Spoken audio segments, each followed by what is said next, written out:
welcome you today. This is probably the first time I'm meeting the executive of the NUJ as a body, since my second return. And yes, it's almost 3 months since I came back. But I want to assure you that we are still receiving gifts, and gifts will be received until about December. So I saw your card, but please follow with gifts. Thank you very much. I would definitely work with you and look at how the NUJ, and the Guild of Veterans journalists generally can benefit from the NISPAS, which has just been introduced by government. I think this is a matter that we'll need to discuss in camera on how the journalists also can benefit from this panic alarm system. I want to say right away that, please, there is absolutely no threat journalists in Nigeria, not in the least.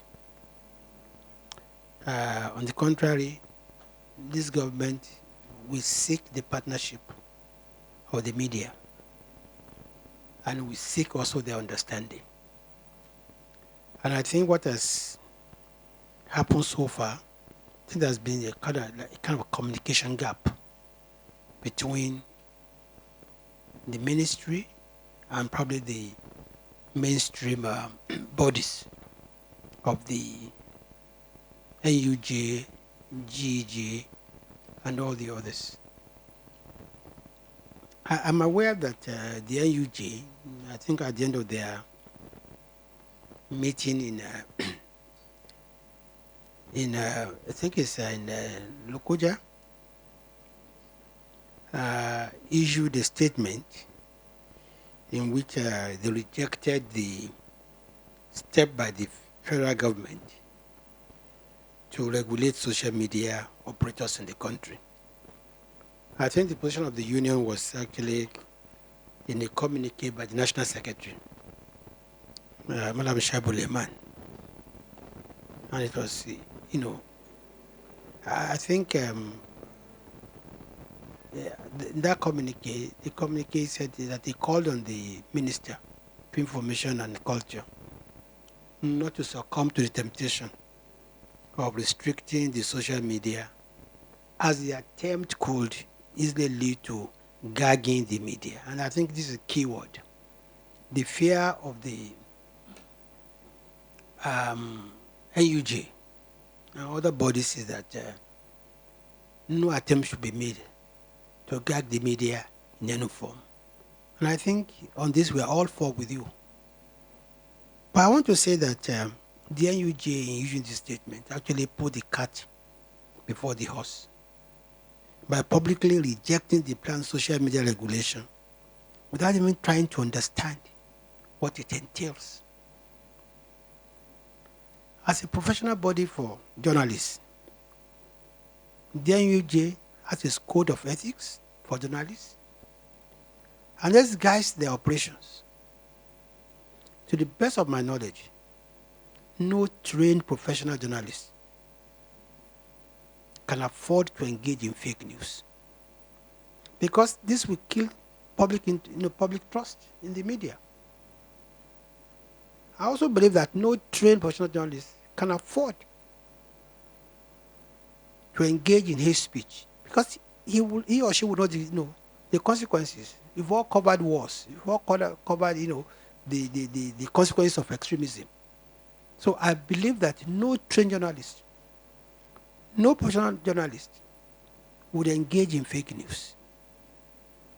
It is therefore imperative for the NUJ and other professional bodies to guard their turf very very jealously, and ward off charlatans and fakes. When we announced our plan to regulate the social media, we said clearly that the regulation is not an attempt to gag the media or to muzzle free speech. And we said clearly that journalists, trained professional journalists, have nothing to fear. If the NUJ or the Guild of Editors, or indeed any professional body, has any fears, we expect them to reach out and engage us, rather than rushing to the media to condemn a plan to inject sanity to social media space and protect the integrity of the media. As a matter of fact, the major beneficiary of injecting sanity into the social media or even the broadcasting code is trained professional journalists. They're not the ones who are out to regulate. No. It's those charlatans. And today it comes to question, who's actually a journalist? Is everybody on the social media a journalist? No.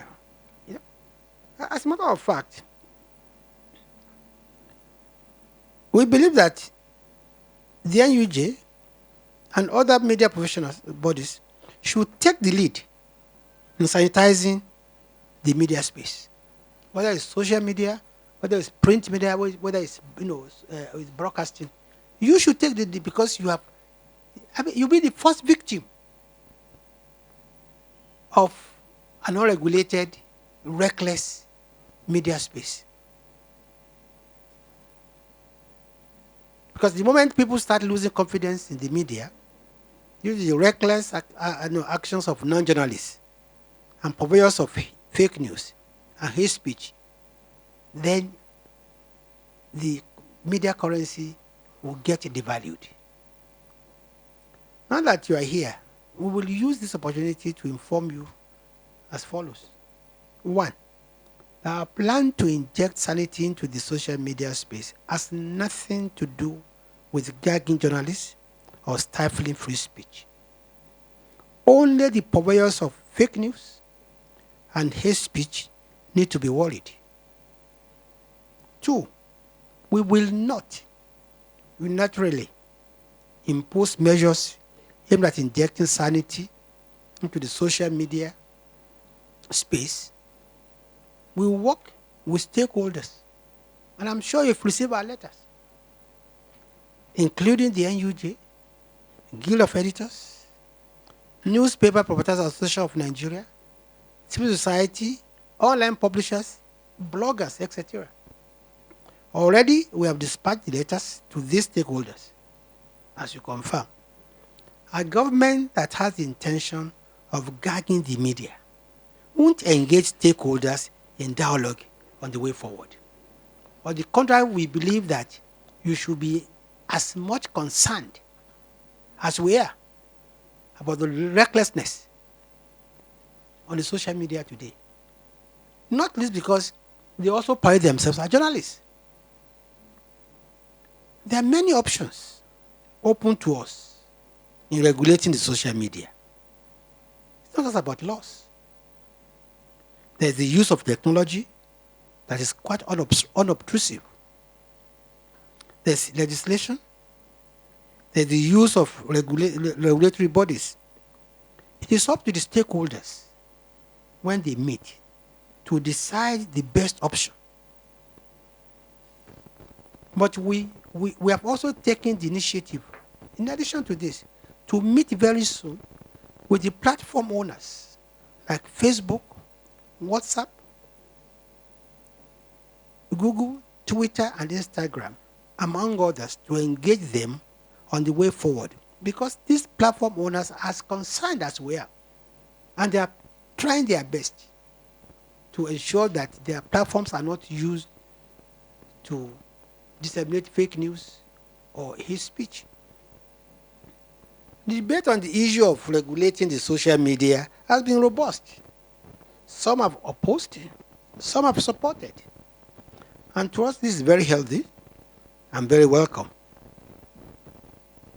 But I must say that rushing to reject the plan without bothering to understand what it entails is not helpful and constitutes, to me, panic reaction. Let me be clear.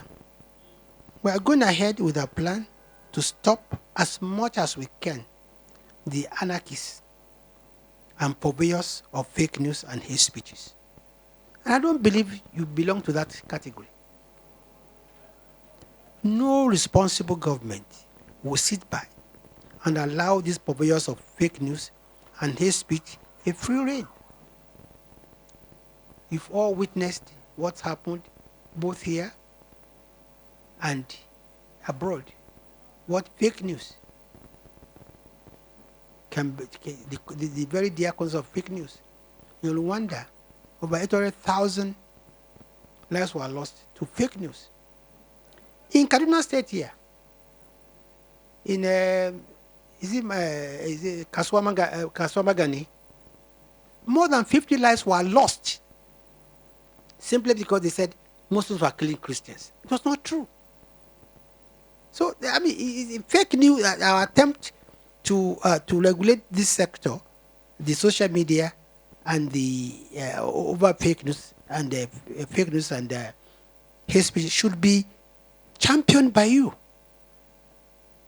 because you are you have the first-hand knowledge of what these things can bring.